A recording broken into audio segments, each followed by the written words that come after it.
All right, we're live. Hi, Jonathan. Hey RJ, how you doing? I'm doing okay. It's warm. It's Is it? warm in this part of the world. Yeah.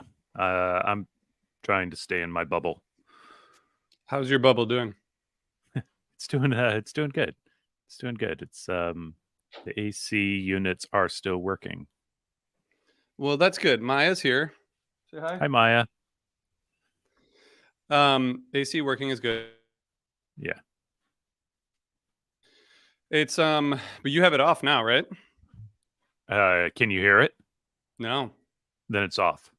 All right. It's just me and Jonathan today, which means maybe we will be extremely fast, but prior performance does not guarantee future results or something. Well said. So Jonathan, we had the second night of Star Lake here. We have some stuff to talk about because there's obviously a lot of specific set list stuff and jams, but also maybe broader themes that we should get into. But should we get straight into it? Do you know anyone who was there? Probably. Yeah. Uh, I mean, I don't want to say no and then have somebody go, dude. Yeah. So yeah, I think I know a few people to varying degrees. Knowing people is a spectrum, right? Um, Yes. so yeah, I probably do, but Our friend none of our my friend Patrick was there. close circles. Oh, okay. Yeah, with some friends camping. Now they're heading to Syracuse, which I know a bunch of people are doing.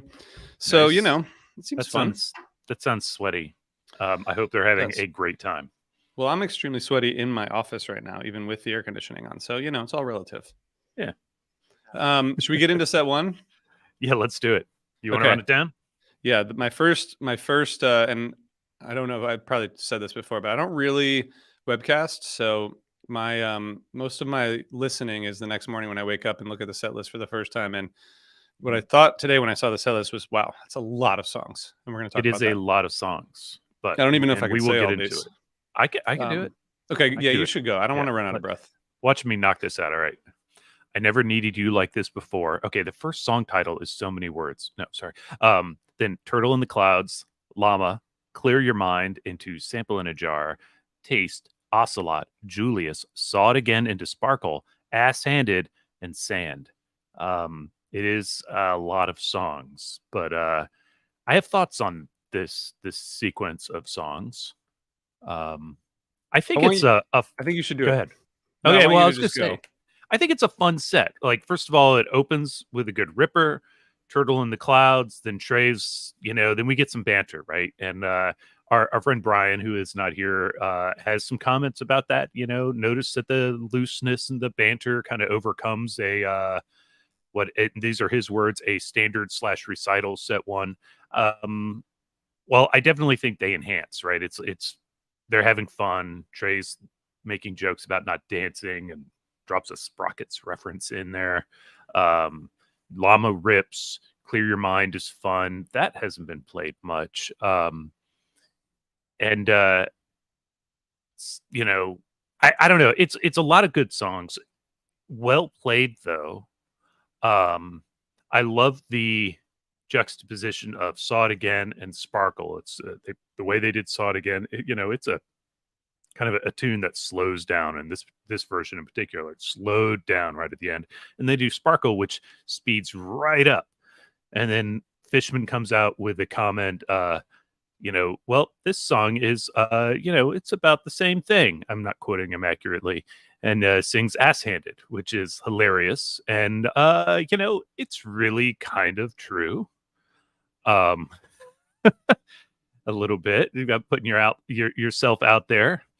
And then a great sand to close it up. It's so many songs, but again, really well played, I thought. And I dig it. So, okay, I think that's fair. No Turtle in the Clouds dance. So from Shermith, that gets a 0 out of 5. Yep, but Trey just wants to watch us dance Yeah, and play his fair. little guitar. Fair. I would just say, well, first of all, I forgot to say at the beginning that this week we are almost at our big Ardmore Music Hall Man extravaganza. And so you all should check that out. Go to osirispod.com/Philly and come hang out with us this week. And then come hang out with me and Jonathan and Megan and Brad and Matt on Saturday, August 5th in New York City for our 10th anniversary party. Okay. That's I gonna be think, fun. yeah. I mean, part of I think Megan has mentioned this before, maybe other people, but it's sort of like I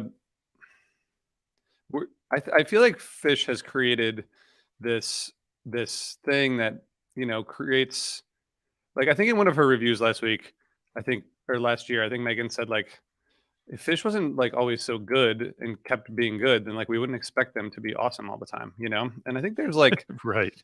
and I don't mean that in, like, relation to this set necessarily, but I do think when I wake up and look at the set and I'm like, okay, you know, there's 10, 11 4-minute songs or whatever, 4 to 8 minutes, I'm like, okay.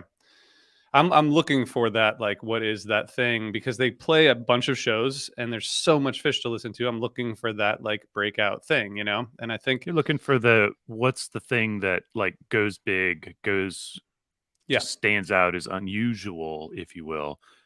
Although on this tour, a 12-song set might be the thing that's yeah, unusual. true, true. And there, it's a good set. It's not like Yeah. it's not boring by any stretch of the imagination. I think it's good, So I think that's like but I do think there's people. Well, we've talked about this a lot, but you kind of look at the set list. You're like, okay, this is you get 12 songs. Like, does that have re-listen value? And I guess that's a different question than Maybe. I don't know. right?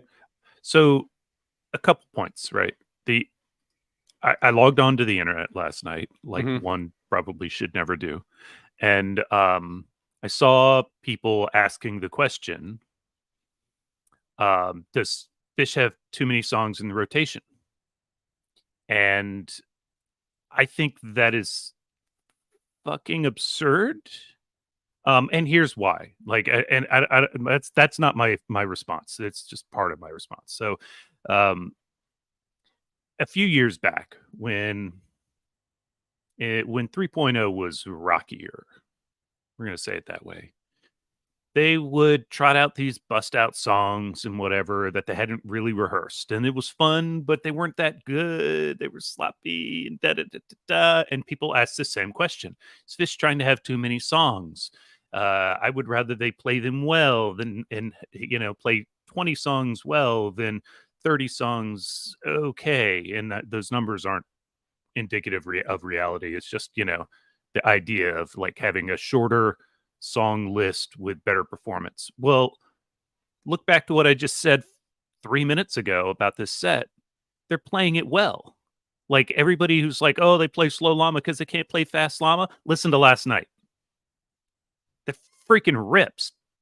Like they I can think, yeah, play a fast llama. yep. I And think that's a really good point.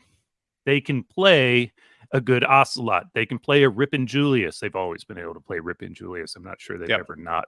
But that's my point, though. They can play all these songs well, and we're coming into New York City in just less than a week, Yep. right? I don't know tour dates. I think that's right. Less than a week, 6 days or so. And they're playing how many nights in New York? 7? 7 nights.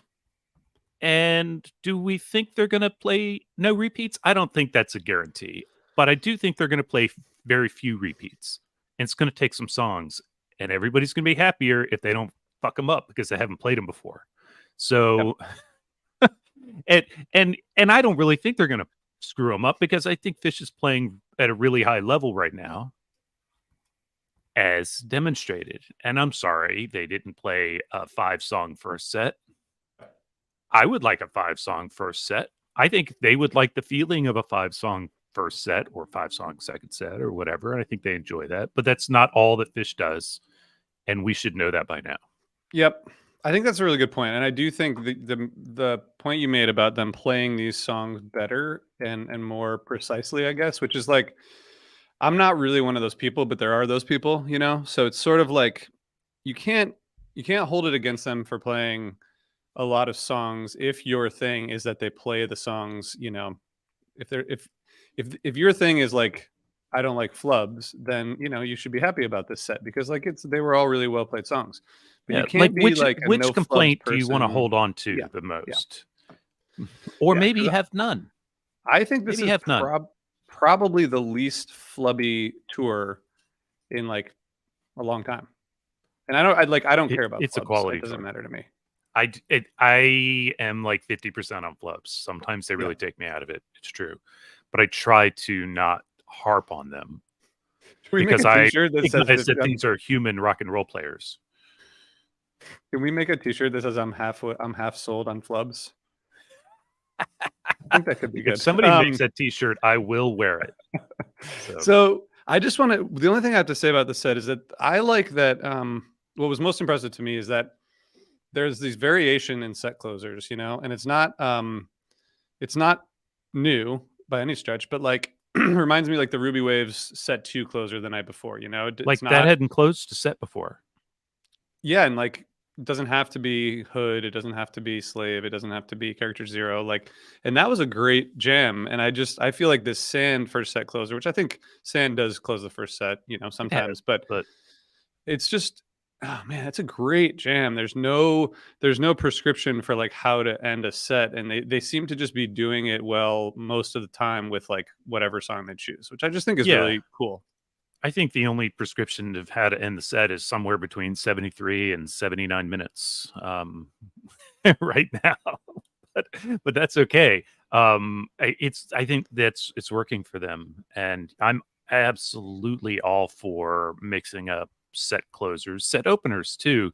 I think I've said on this podcast, I'm sure I've said to you that I am not a huge fan of First Tube because they played it so often in like a closing position that when you hear the beginning of First Tube, you know exactly what's going to happen for the next several minutes, and probably the show's going to end. Yep, yep, yep. Like you Well, played in the middle, I'm yeah. more able to enjoy that thing that's exactly going to happen. Yeah, That yeah. because that's what that song does. So Well, I think you mix it up. can't complain about too many songs if they're using a song like Sand like in the same way that they would use Ruby Waves the night before. Like they're doing it right, I think, for the most part, although I do have a slight. I'm not like a person who has problems with shows, but I do have a slight problem with the end of the second set, which we can talk about. But I think this first set's totally fine, and I think to end with a ripping Sand that really like comes in at the very end and a beautiful close, like it's a great way to end the set. So I feel like, I don't know about you, it sounds like you thought that the first set was like pretty good and Good. fun because they had banter. I felt like they were just Well, starting to get locked in with Sand. I think that it was good and fun. Period. Components that add to it were songs that ripped, songs that were fun, songs that were well played, also banter, great Sand to wrap the whole thing up, and a good larf with ass handed. Always love a little Fishman gag. So, and that song is fully a Fishman gag, right? So it's cool. Yeah. We talked about this like before, but this tour has a lot of classic kind of little humor. They're injecting it, and we need it. Yeah, yeah. Exactly. The world needs a laugh. The world needs a laugh, and Fishman's always down to provide it. Okay, so second set, Jonathan, we have Everything's Right, into Soul Planet, into Twist, into Most Events Aren't Planned, Monsters debut, 2001 into Rock and Roll. The encore is Grind, Tube into Ghost.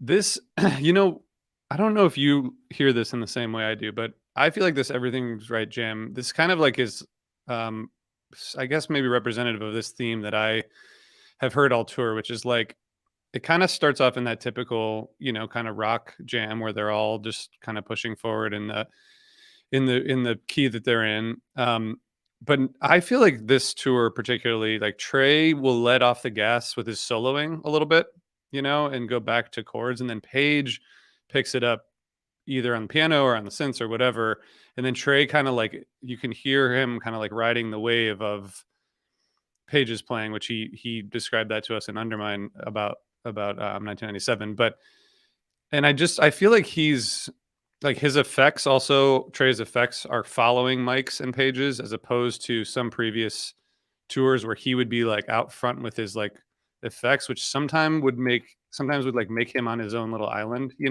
sonically. And then and then they would have to maybe go to him. Yeah, or they'd like the jam would end and they go into something else, I just feel like and I don't know, like maybe that is how it is a lot of the time, and I'm just hearing it differently, but I'm curious about your thoughts on that. Maybe both.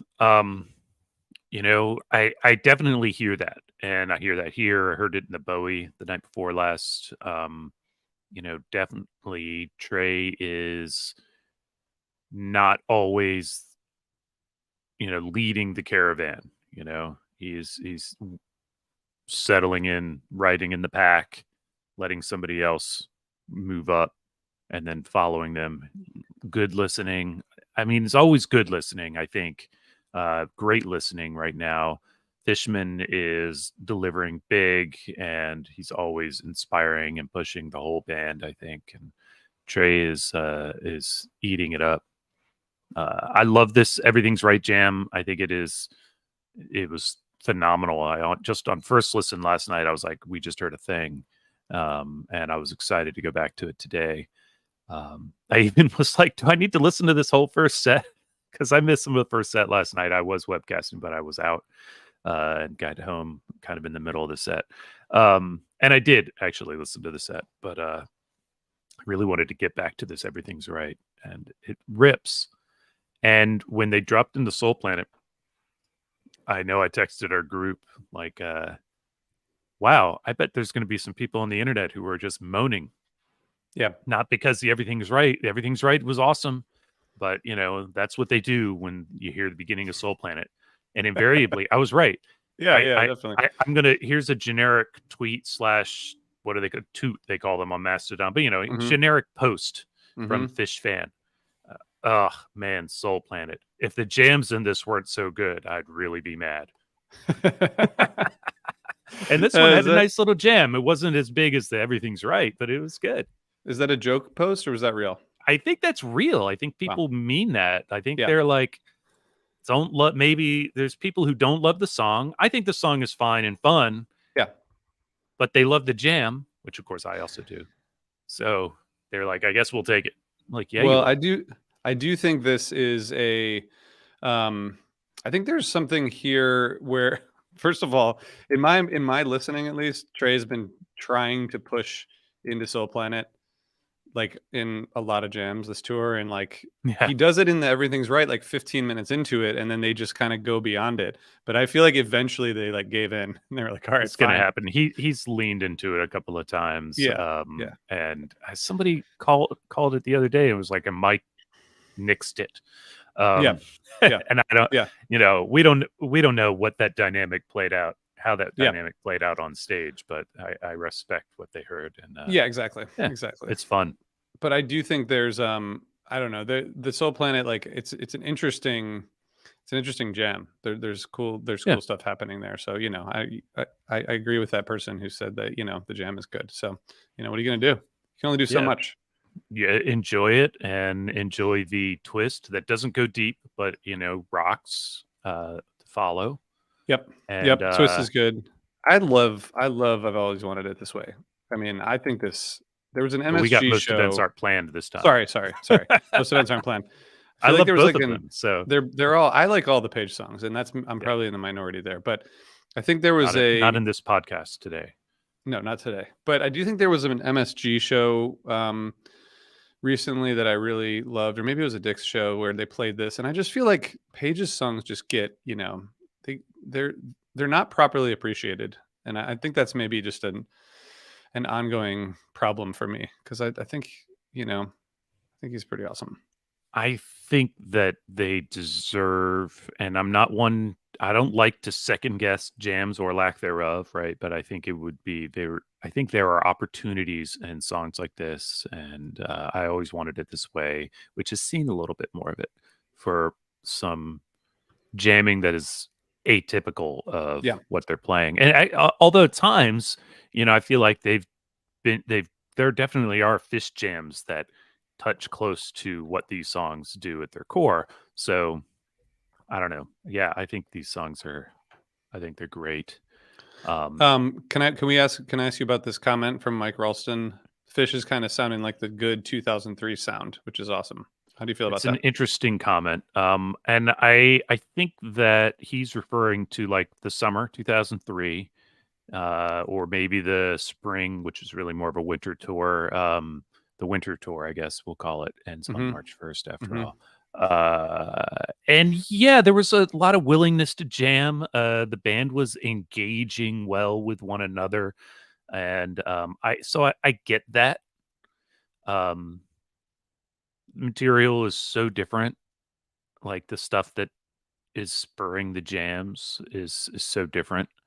Um, like the idea that we have a what is it, 8-minute ghost in the encore as opposed to it being, the centerpiece of the show. Um, but it's not a crazy notion. I Um, just yeah, this go ahead. okay. Can we just talk about the rest of the set though? Because Yeah, that's actually where I was going. okay, Because I wanted to say that I really love Monsters.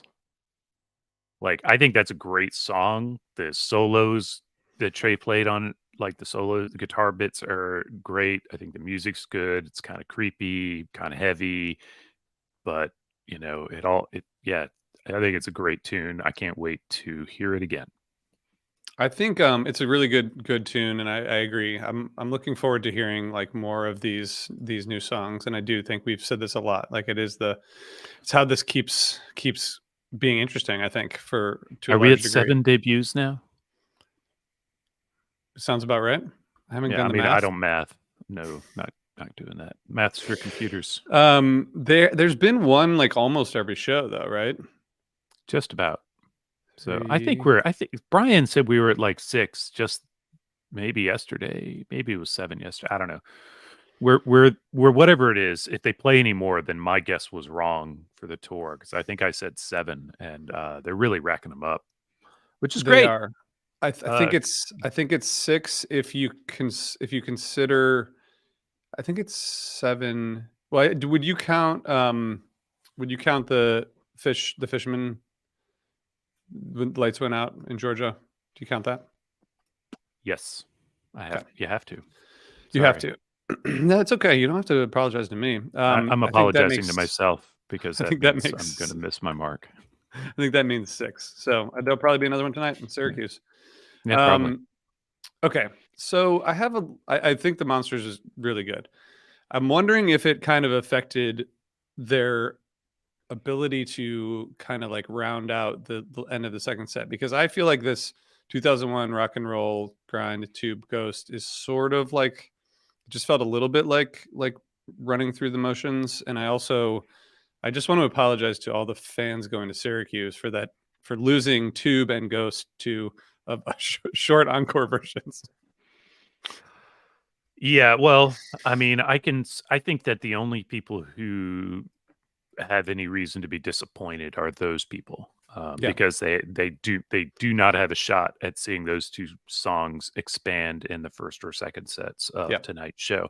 But otherwise, I mean, there's a story to be told, a case to be made in what is it, in the alternate universe where after Monsters, they played 2001 and it went for 15 minutes and closed the set, right? yeah, That's a universe that probably exists somewhere. And yeah. I envy the people who are there, except for the fact that they all have to breathe water, which is it's a weird universe. Um, but sorry, too many multiverse movies these Yeah, days. yeah. Uh, I think it's fine. I think it's fine. I didn't hate it. I had fun watching it. I had fun listening to it. Um, it's not my highlight of the show. Yeah. Yeah. The encore, I enjoyed the encore. I know they had rehearsed. It's in the sound check notes on fish.net. They had rehearsed Grind as well as Memory. Was it Memories and something else? Um, Memories in Carolina. Wow. So I won't say I wasn't kind of thinking, "Ooh, man, maybe they'll play Carolina." They did not, and so but Spoiler Grind alert. is really cool, and they had a you can tell they're just enjoying it, Yeah. and they could have walked off the stage after that. Yeah. They could have walked off the stage after Tube. Is there a curfew? Like, why not just play tube, and just kind of like do a little bit like what do you think? I mean, we don't know, but like, We don't know. why a 7 minute ghost at the end? Maybe it's just not connecting, Yeah. And they were Yeah. like, let's do something else." Try this. I Yeah. honestly feel like Trey wanted to play Santos. Interesting. But they did just play that in Wilmington. I don't know that he did try to play Santos, Yeah. but that first chord like makes me go, they just played that, and then oh no, this is Ghost. Yeah. Yeah. So Yeah. I don't know. Yeah. Okay. Well, so I guess first of all, they play their third 20-minute jam of the tour. I think that means that they're listening and raising money for kids' music education, which I appreciate. Um, Still calling the under.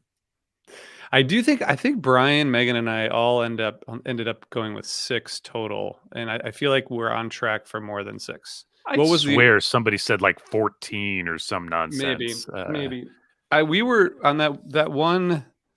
Oh yeah, that was the recap that you and Megan and I did. I think we all ended up at 6. Maybe someone else ended up at 14. No, the one where you guys did it, I was watching. I don't think I was on that one. I wrote down Jonathan, but I probably meant Brian. I think I gave Okay. my answer later Okay. So how many because do you think? How many 20-minute gems do you think we're getting now at this point? Now we have so I haven't some more given a data. number. I've only said that the over under is at 10, and they're coming under. They're coming under 10. Okay. Yeah. All right. Well, we're gonna see what happens because there's another show Thrilled tonight. to be wrong on this point. It's a good one where you don't have any real, there's no real Like nothing it'd be really at totally stake. I win either way. Yeah, exactly. Okay. Is there anything else about this show before we wrap, Jonathan? Probably, but I don't know what it is. Average debut year is 2005. That's last night or night before last it was 2001, so they pushed a little later, newer songs. Brian did ask us to note that this is his, you know, on the spot ranking as 5th best jam of 2023. Which is I don't know, it's kind of up there. Yeah, I was Kinda up there, right? surprised. I was surprised to see that, and I'm glad. I'm happy about it. I need to go back. I need to That's a cool thing when a We show have like to this go happens. Like back. I want to go listen again. You know, Right. I got to Yeah. listen to that everything's right again. I'm gonna go do that right now. So everyone else should do that too, and then we'll be back here tomorrow morning for a Syracuse recap. All right. Have fun in New York. Anybody who's in New York.